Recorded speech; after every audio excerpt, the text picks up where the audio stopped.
Bonjour chers téléspectateurs et téléspectatrices, je suis très heureuse de vous retrouver une fois de plus à cette émission Les Minutes du Savoir, une émission initiée par le ministère de l'Éducation nationale et de la promotion civique en collaboration avec ses partenaires, le ministère de la Communication et le ministère des Postes et des Nouvelles Technologies de l'Information et de la Communication.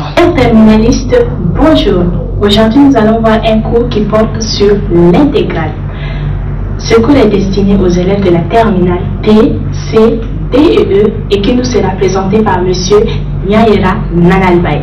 Les objectifs de ce cours sont utiliser les propriétés de comparaison pour déterminer le signe de l'intégrale et l'inégalité de la moyenne, calculer la valeur moyenne d'une fonction sur un intervalle. Chers apprenants, je vous invite à être attentifs et surtout avoir de quoi prendre note pour suivre cet enseignement. Notre cinquième leçon porte sur d'autres techniques du calcul intégral, dont la première est le changement de variables affines. Donc la méthode pour calculer une intégrale par changement de variable est la suivante.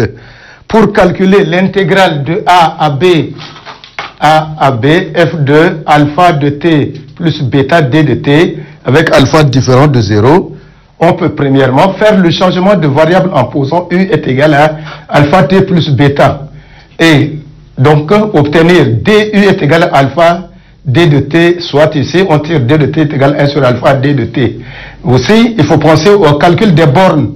Donc on utilise l'intégrale alpha, intégrale de a à b f de t dt, qui est égal à 1 sur alpha, intégrale de alpha a plus bêta, alpha b plus bêta. Les bornes sont obtenues en prenant t égale a et t égale à bêta. Donc ainsi, on donne un exemple pour illustrer cette méthode de calcul intégral. Donc calculer l'intégrale i égale moins 1 à 0 t sur 2 de t plus 3 dt. On pose u égale 2t plus 3, donc du est égal à 2 dt, soit dt est égal à 1 demi de du. Pour t égale à moins 1, u égale à 1. Pour t égale à 0, u égale à 3. De plus, il faut aussi exprimer t en fonction de u. Donc t est égal à 1 demi de u moins 3. Donc l'intégrale i s'écrit, l'intégrale i est 1 à 3 de 1 demi de u moins 3 sur racine de u fois 1 demi de u. Donc il y a t qu'on a remplacé par sa valeur, du par sa valeur. Donc ce qui donne intégrale de 1 quart de 1 à 3, u sur racine de u moins 3 sur racine de u sur racine de u, c'est racine de u. Donc ici, une primitive de racine de u, c'est u racine de u. Et une primitive de 3 sur racine de u, c'est moins 6 racine de u. Et après, entre a et b, on trouve comme résultat 4 tiers moins racine de u. Deuxième méthode. Intégration de fonctions paires, impaires et périodiques. D'abord, le premier sous-paragraphe, fonction paire et paire, fonction impaire. Propriété. F est une fonction contenue sur un intervalle i, symétrique par rapport à 0. Pour tout a élément de i, on a premièrement, si f est paire, l'intégrale de moins a à a f de x de dx est égale à 2 fois intégrale de 0 à a f de x dx.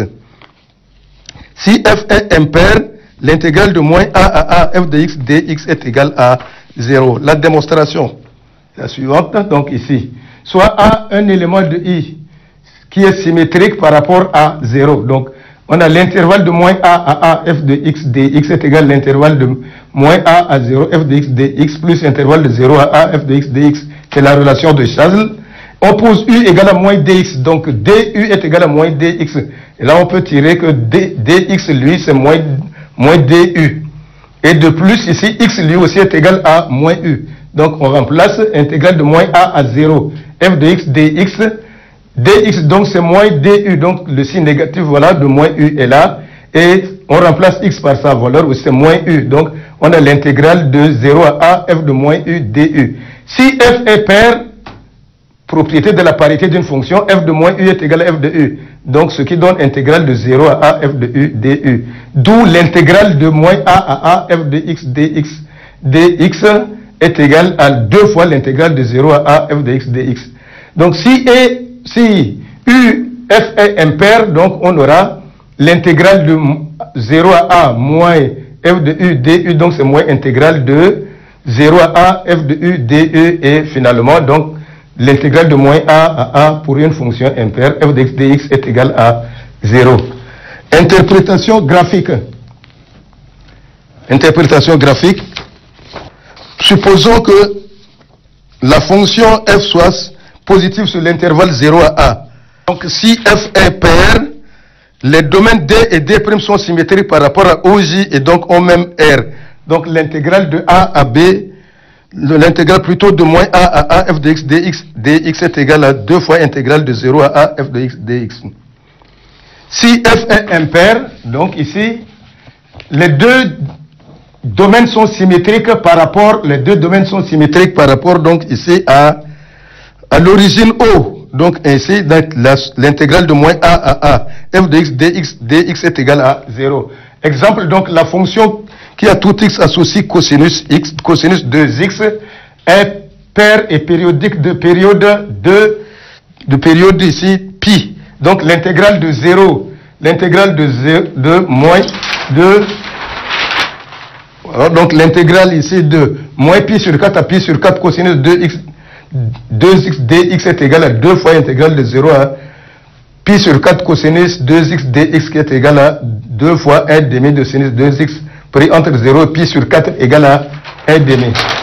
Mais l'intervalle, plutôt la fonction qui a tout x associé sinus 2x est impair et continue sur R. Donc l'intégrale de moins pi sur 4 à pi sur 4 de sinus x 2x est égal à 0.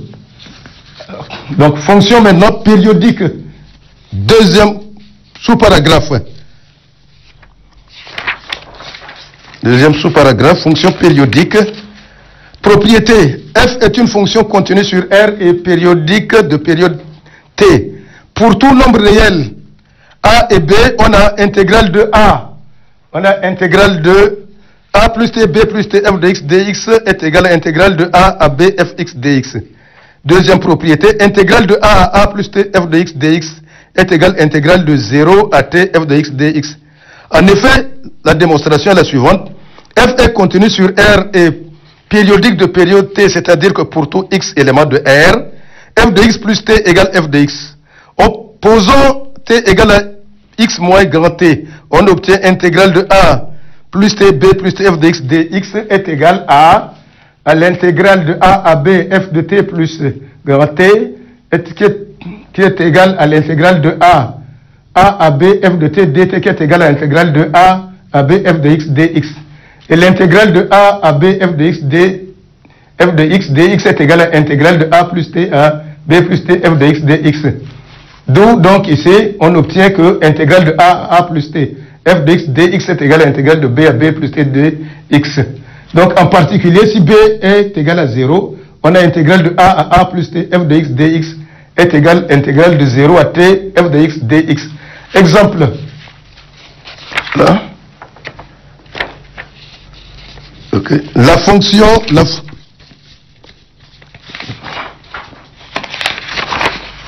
Donc, exemple, la fonction qui a tout x associé cosinus 2pi est périodique de période pi.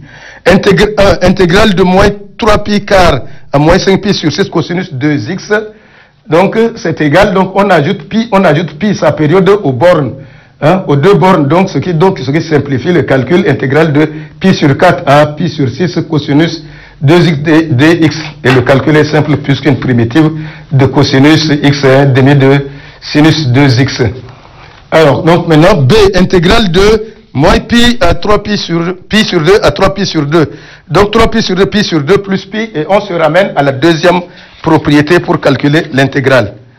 Alors, le dernier paragraphe, intégration de fonctions particulières. Premièrement, intégration de fonctions de polynômes trigonométriques. Soit à calculer l'intégrale 1, A égale l'intégrale de 0 à cosinus cube x sinus x plus 3 sinus carré x dx. Ici, il suffit de faire des transformations factorisées par sinus x et utiliser la transformation de cosinus carré x et trouver des expressions de la forme u' puissance n qui vous permettent d'écrire donc les primitives et calculer entre 0 et pi sur 2. Graphe B. pour grand B. Donc pour grand B, les exposants ici 2 et 4 sont de même parité. Donc on utilise les formules de linéarisation. Linéarisation de cosinus carré x et linéarisation de sinus puissance 4x. Donc ce qui vous donne ici que grand B, ici une primitive de grand B est égale à moins sinus 4x sur 16 plus 3 quarts de sinus 2x moins x sur 4 pris entre moins pi sur 3, moins pi sur 6 et pi sur 3 qui donne enfin moins 3 racine de 3, quart moins pi sur 8. Le dernier sous-paragraphe, intégration de fractions rationnelles.